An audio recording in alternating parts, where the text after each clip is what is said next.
Well, yesterday we covered some new criticism being leveled against President Obama over what some see as a serious lack of diversity among his top advisors so far in his second term.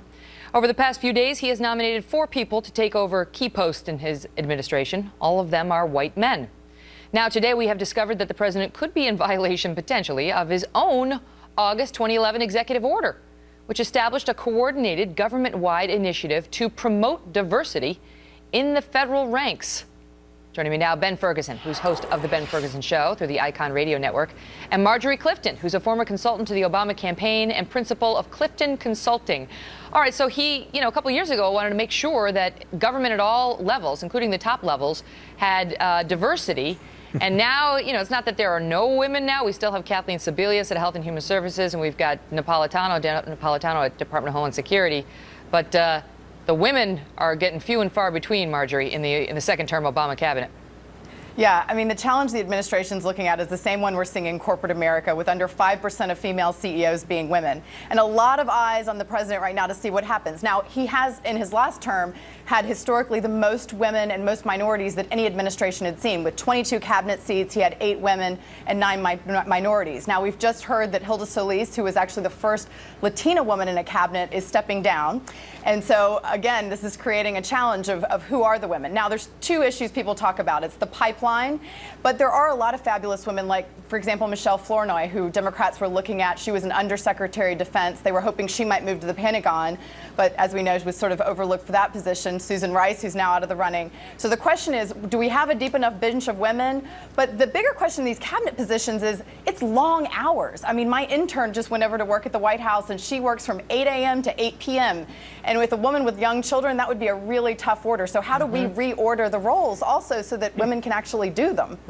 I mean, you can always go for, you don't have to find a young mother necessarily for these top positions. And, I agree that there are young mothers. I talked about this on the air yesterday. I'm a relatively young mother, and I would not take a job that required 12 and 16-hour days regularly. Yeah. I never see my kids. So women make that trade-off. Sometimes men too, but definitely women. Yeah. However, Ben, look at the women he has in his cabinet now. I mean, Hillary Clinton's in her 60s. Janet Napolitano, I think she's not married. And you can find women who can do the job who aren't necessarily young mothers. It's not like there is an absence of qualified, available women out there. So why isn't he finding them?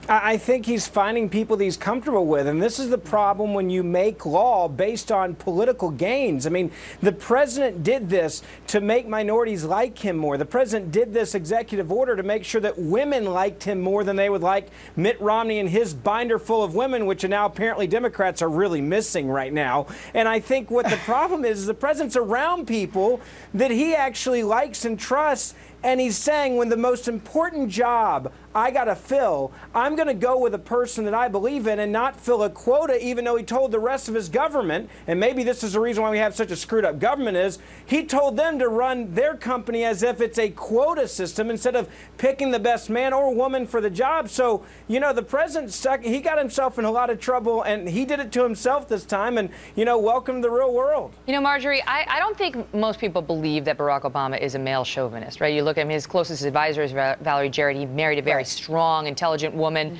And yet, actions do sometimes speak louder than words. And, there was a New York Times report not too long ago talking about how women inside the White House were saying the inner circles are all men. It is hard for the women to be heard, that it's an old boys network. Some even described it as a hostile work environment toward women, that the president does some business and is bonding at his basketball games, which are all male.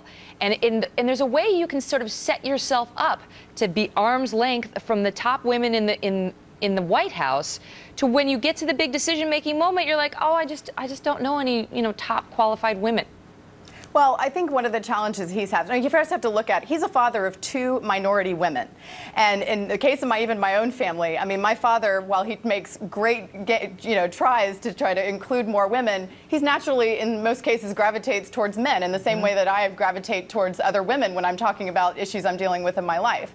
So I think, that is one of the challenges that corporations and that even law firms are looking at heavily, is how do we address this in a way that men and women are comfortable relying on one another. But again, going back to this building a pipeline, Hillary Clinton did raise a daughter, and she did so with a lot of help around. And a lot of women who are going into these senior roles are having to do so either as single women or later in life. There are trade-offs. No question, you have to make a sacrifice to be a professional woman, but it seems impossible that there's no one out there. It's all white guys right now. I agree. Look at Hillary Clinton. Hold on. Look at Hillary Clinton. Hillary Clinton was in an incredible position of power. And Hillary Clinton did not recommend a woman to take her job. She actually, from what we've been told, recommended who the president is now recommending and said, I know him, I like him, he has good foreign policy experience, I've worked with him, I know him well. So even Hillary Clinton didn't go and decide that she wanted to put a woman as her recommendation from what we understand. Right, but to be fair, Susan Rice was actually up for the job originally as well. And so it was after Susan Rice came out of the over when she lied to the American people. I know, Axelrod came out and cast doubt on whether she was seriously being considered for that post or whether, but it doesn't, I mean, the point is she may have been appointed to something. I don't know, we'll see. As they say, Marjorie, we got a long way to go. We have